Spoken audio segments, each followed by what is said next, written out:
Santiago era un niño de apenas 9 años, pero, a diferencia de muchos otros niños de su edad, ya cargaba sobre sus hombros un peso mucho mayor de lo que podía imaginar. Él y su madre, Valeria, vivían en un modesto y reducido apartamento, donde las paredes se achacaban por la falta de espacio y los muebles estaban desgastados por la constante escasez de dinero. Valeria, quien antes era costurera, se había convertido en una sombra de lo que solía ser.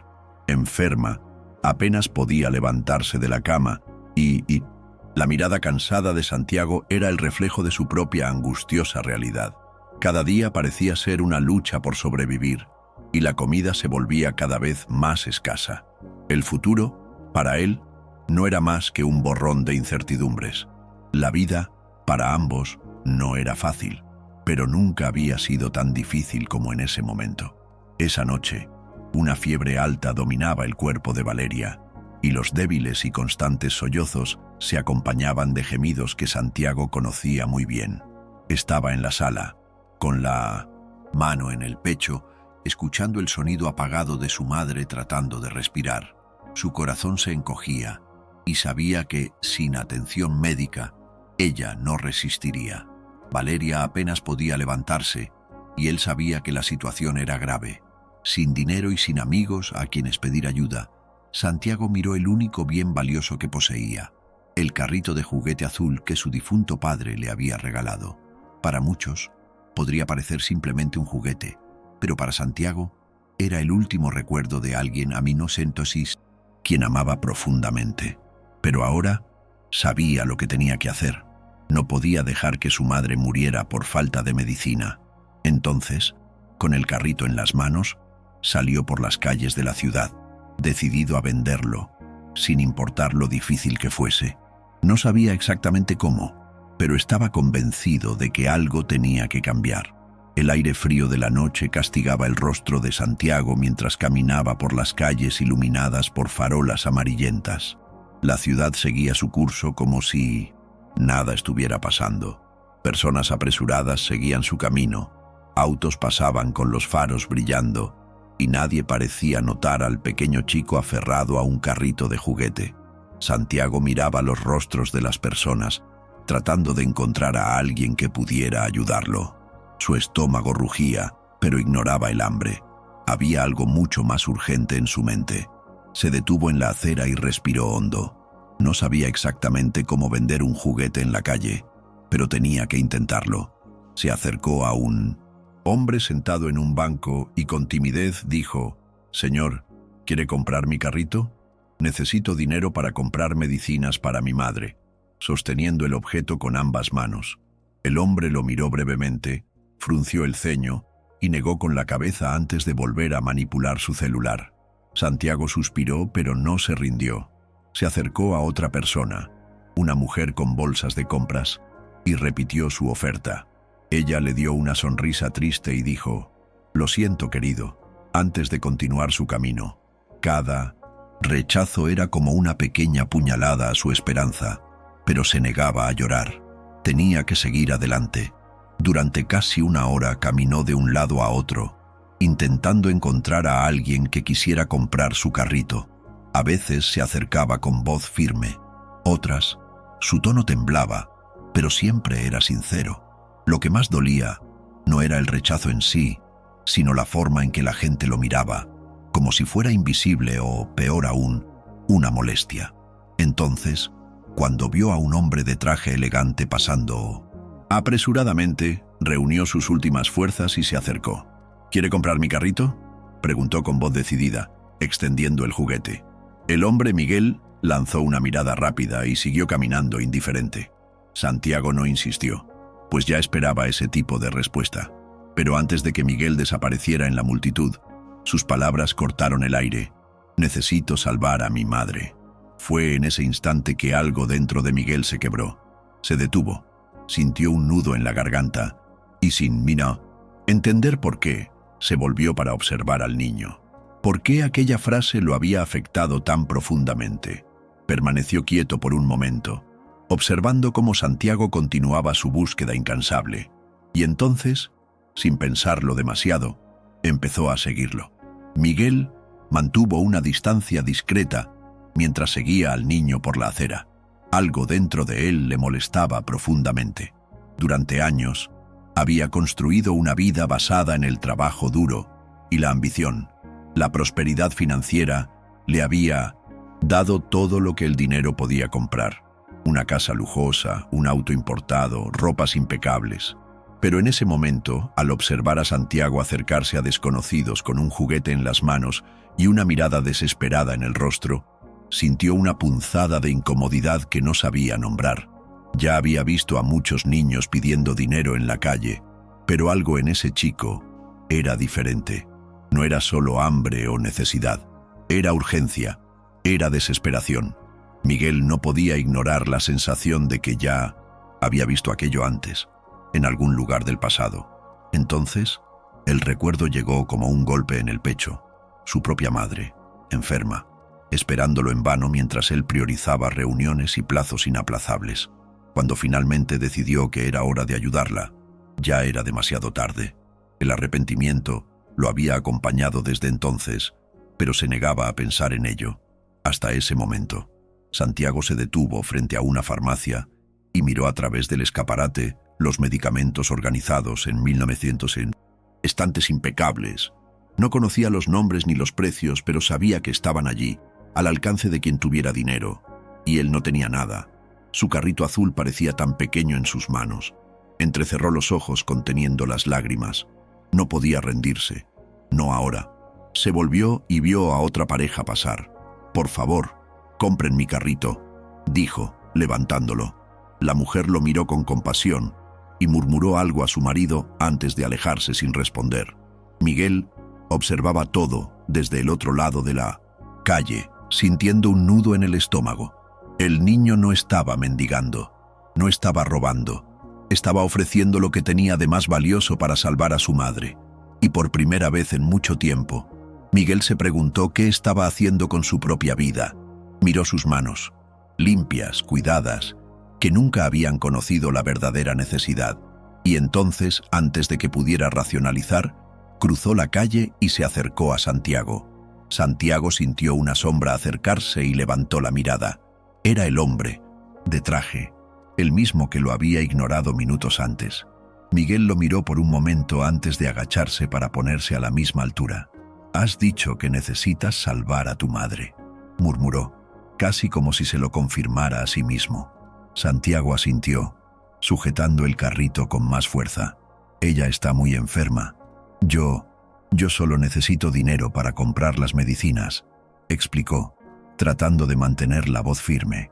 Miguel estudió el rostro del niño, los ojos cansados, la piel sucia por el día, entero en la calle, los dedos apretando el juguete, como si una parte de él aún se resistiera a dejarlo ir. El dolor que Miguel había estado enterrando durante años empezó a hervir a la superficie. Vio en Santiago la misma urgencia que una vez ignoró en su propia madre, y sin decir nada más, sacó la cartera del bolsillo. Santiago abrió los ojos de par en par al ver las billetes. No esperaba tanto dinero. «¿Cuánto cuesta tu carrito?», preguntó Miguel, con voz controlada, pero con un peso que ni él comprendía del todo. Santiago miró el dinero y luego su carrito. Había un conflicto interno nítido en su mirada. Ese juguete era todo lo que le quedaba de su padre, pero su madre lo necesitaba más que cualquier recuerdo.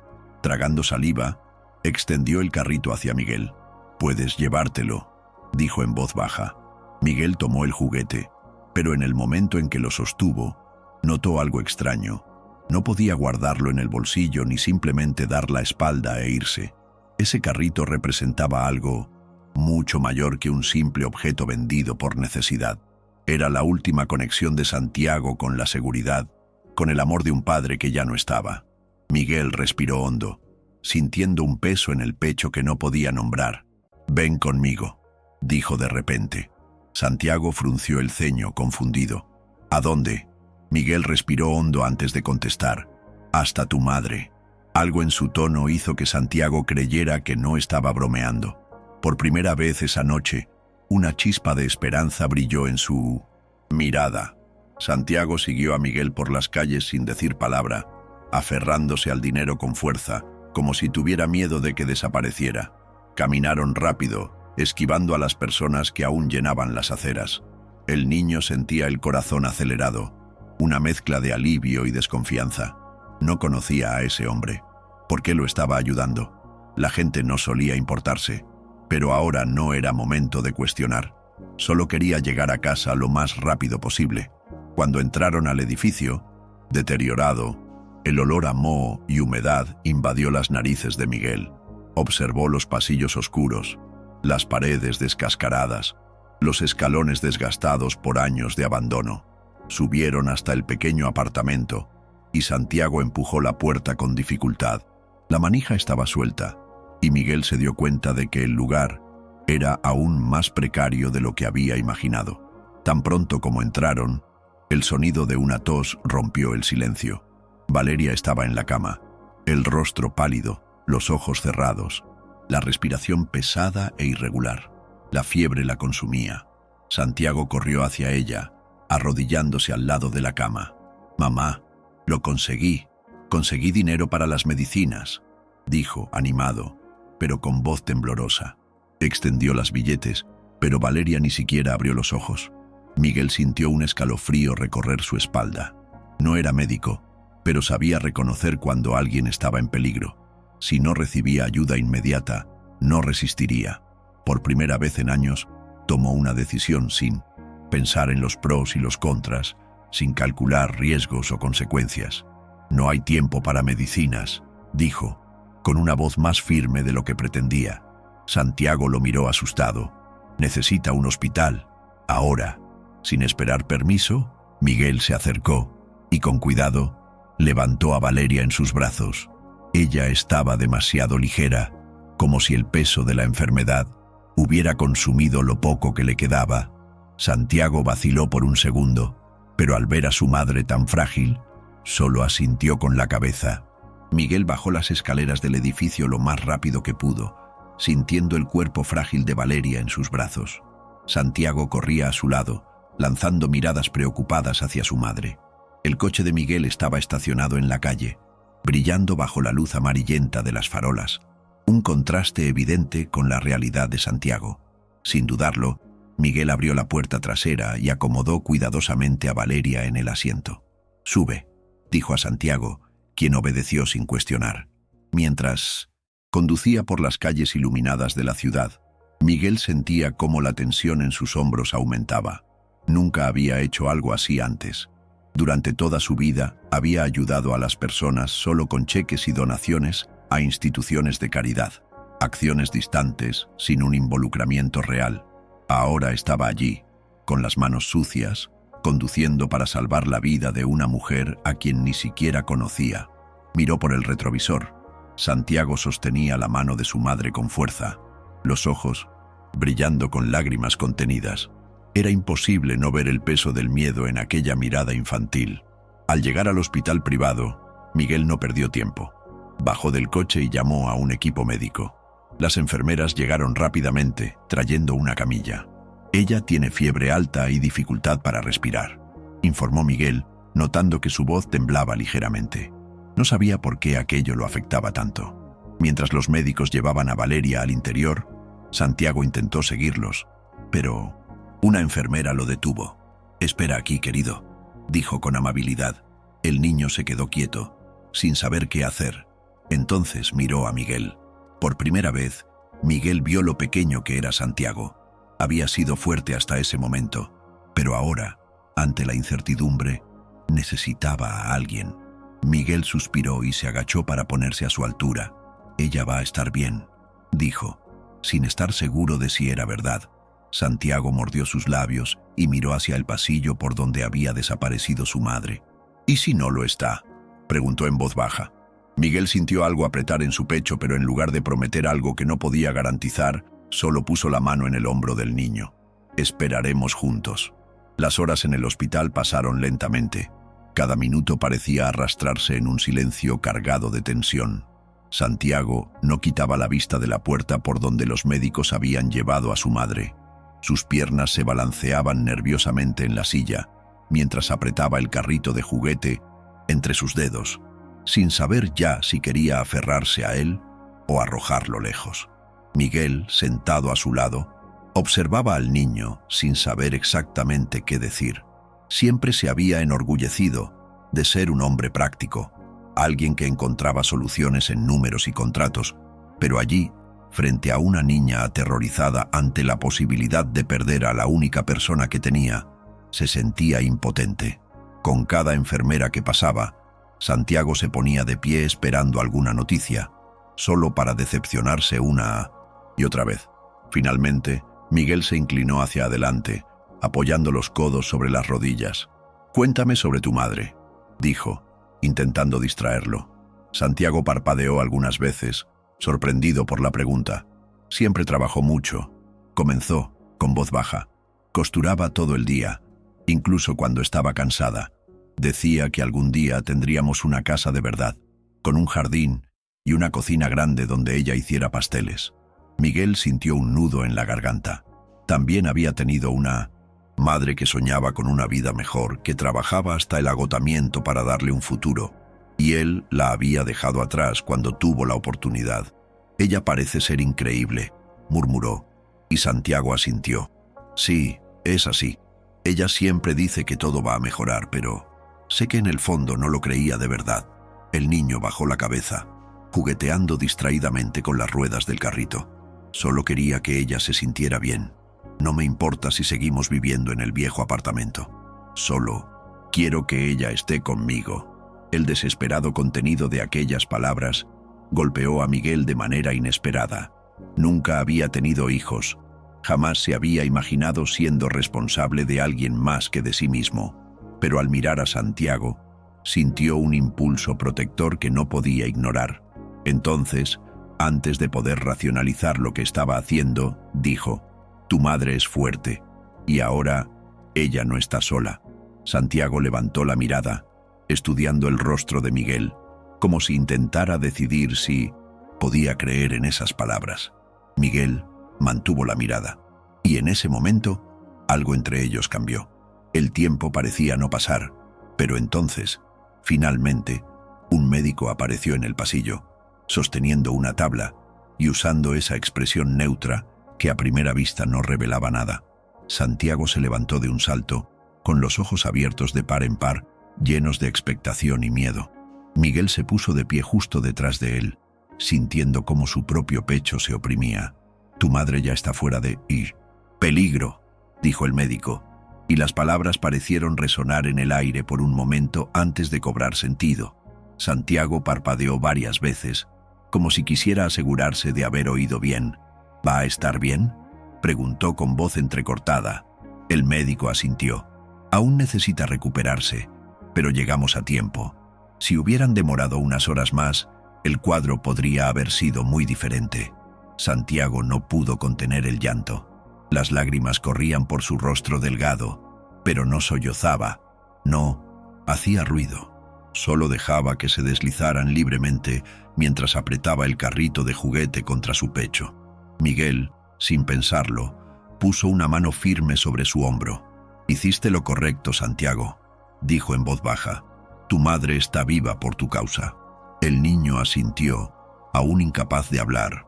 El médico explicó que Valeria necesitaría permanecer internada unos días, en observación, pero que pronto podría regresar a casa. Santiago quería verla, pero las enfermeras le pidieron que esperara un poco más hasta que estuviera estabilizada. No protestó, simplemente se limpió el rostro con las mangas de su camisa y se volvió a sentar. Miguel, acostumbrado a tratar con adultos racionales y calculadores, quedó impresionado por la silenciosa madurez del chico. La mayoría de los niños de su edad estaría gritando, exigiendo entrar, pero Santiago simplemente esperaba. «¿Dónde vas a dormir esta noche?», preguntó Miguel, y Santiago encogió los hombros. «En el apartamento», respondió sin emoción. «Pero no hay nadie allí», replicó Miguel. «No puedo dejarte solo». El niño lo miró confundido. «¿A dónde quieres que vaya entonces?». Miguel guardó silencio por un momento, sintiendo cómo las palabras pesaban en su lengua antes de dejarlas salir finalmente. «Ven conmigo». Santiago no respondió de inmediato. Solo miró a Miguel, como si tratara de descifrar si hablaba en serio. «¿Contigo?», repitió vacilante. Miguel asintió. Nunca había invitado a nadie a su casa, mucho menos a un niño que acababa de conocer.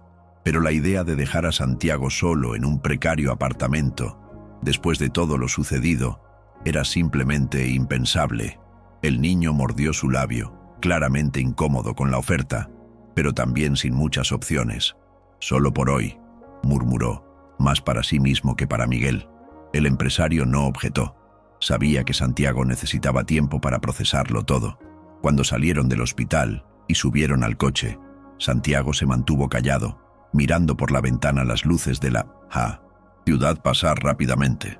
Miguel respetó el silencio, pero no pudo evitar notar que el niño apretaba su carrito azul con aún más fuerza, como si eso fuera su única ancla en un mundo que cambiaba demasiado rápido. Al llegar a la azotea de Miguel, Santiago dudó antes de entrar. El apartamento era enorme, iluminado por modernas lámparas y enormes ventanas que ofrecían una vista panorámica de la ciudad. Para alguien acostumbrado a espacios reducidos y paredes descascaradas, aquello parecía otro mundo. Entró despacio, observando a su alrededor sin tocar nada. Miguel notó su vacilación y trató de aliviar la tensión. «Siéntete como en casa», dijo señalando el sofá.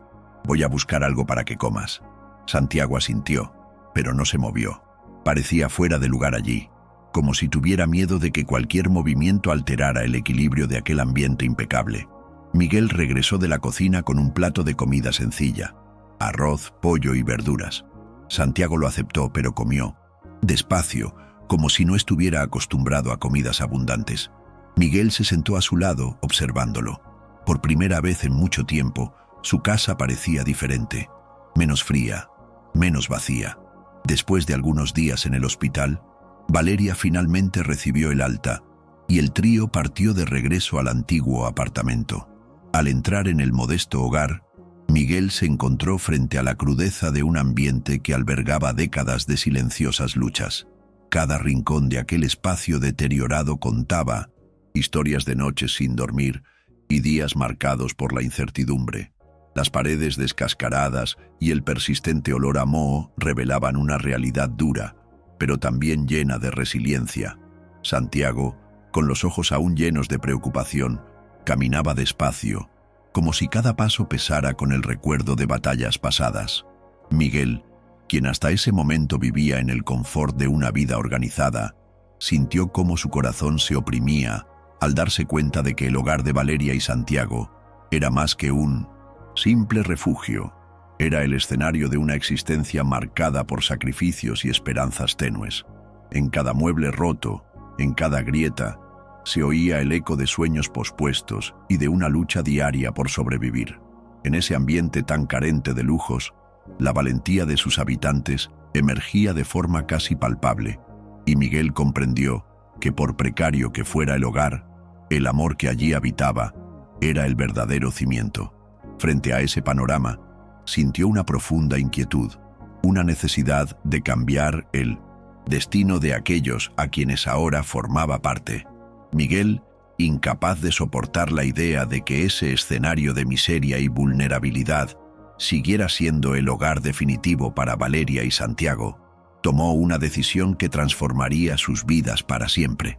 Con pasos firmes, cruzó la calle y, sin dudar, golpeó la puerta del antiguo apartamento. Cuando la puerta se abrió, Valeria se encontró con la mirada sincera y resuelta de Miguel, que, con la voz entrecortada por la emoción, declaró: «No puedo vivir sin ustedes». En ese instante, el silencio del pasillo se rompió con una verdad innegable, y las décadas de soledad y arrepentimiento parecieron encontrar una nueva esperanza. El rostro de Valeria, marcado por la sorpresa y la vacilación, reflejaba la lucha interna entre el orgullo y la necesidad de comenzar de nuevo. Santiago, que observaba todo con una mezcla de cautela y esperanza, pronunció una pregunta tímida, pero cargada de significado: ¿nos quedamos juntos? La respuesta estaba implícita en el intercambio de miradas y gestos sinceros. Miguel, al darse cuenta de que su existencia antes vacía, ahora latía con la posibilidad de un nuevo hogar, sintió que la verdadera riqueza no residía en el dinero o el éxito, sino en la conexión humana que allí florecía. En ese momento decisivo, el antiguo apartamento se transformaba ya no en un símbolo de dolor, sino en el escenario de una renovación y amor, donde cada desafío se superaría con valentía y donde la unión se convertiría en la base para un futuro prometedor. En la nueva rutina que se formaba, la convivencia entre Miguel, Valeria y Santiago transformaba cada instante en una lección viva de resiliencia y amor. La azotea, que antes se caracterizaba únicamente por un lujo frío e impersonal, ahora vibraba con la energía de un hogar repleto de historias y esperanzas renovadas. Miguel se dedicaba con empeño a crear un ambiente en el que cada detalle, desde la cuidada disposición de los muebles hasta los simples momentos de conversación en la mesa, expresaba el deseo de cuidar y transformar vidas. Valeria, con su mirada que ahora desbordaba gratitud, encontraba fuerzas no solo en la recuperación física, sino también en la ternura de los gestos cotidianos, que la hacían sentir valorada y amada de una forma que hacía mucho no experimentaba. Santiago, aún llevando en su corazón el recuerdo del carrito azul, aprendió a asociar aquel objeto con el valor de dejar atrás el pasado para abrazar un futuro diferente. En 1900, el que el cuidado y la atención eran el centro de todo. Juntos, los tres redescubrían la belleza de las pequeñas victorias diarias, una sonrisa inesperada, un abrazo cálido o incluso compartir una comida sencilla, que, en su conjunto, construían una base sólida para una nueva historia. Cada rincón de aquella casa vibraba con la energía de los nuevos comienzos y la certeza de que, a pesar de los traumas y dificultades, la unión sincera podía transformar la realidad y rescatar la esperanza. Con el paso del tiempo, los lazos que se formaron se fortalecieron hasta volverse inquebrantables, demostrando que, incluso en las circunstancias más adversas, es posible encontrar un camino hacia la superación. Valeria llegó a inspirar no solo a Santiago, sino también a quienes, de alguna manera, se cruzaban en el camino de aquella familia, convirtiéndose en un ejemplo vivo de coraje y perseverancia. Miguel, quien antes se veía atrapado en una rutina fría y calculadora, descubrió que el verdadero éxito reside en la capacidad de amar y cuidar, redefiniendo sus valores y encontrando en la responsabilidad y el afecto una nueva razón para vivir. Santiago, por su parte, maduró rápidamente, comprendiendo que el carrito azul, aunque llevaba la marca de un pasado de pérdidas, ahora simbolizaba la fuerza para transformar el duelo en determinación y la desesperación en esperanza. La historia de ellos, que comenzó en medio de la miseria y la angustia, evolucionó hasta convertirse en un emotivo testimonio de que el amor y la empatía pueden rescatar vidas y crear nuevos horizontes. Así, el antiguo apartamento, antes sinónimo de abandono, quedó atrás, dando paso a un nuevo hogar en el que los sueños, aunque tardíos, encontraban espacio para florecer.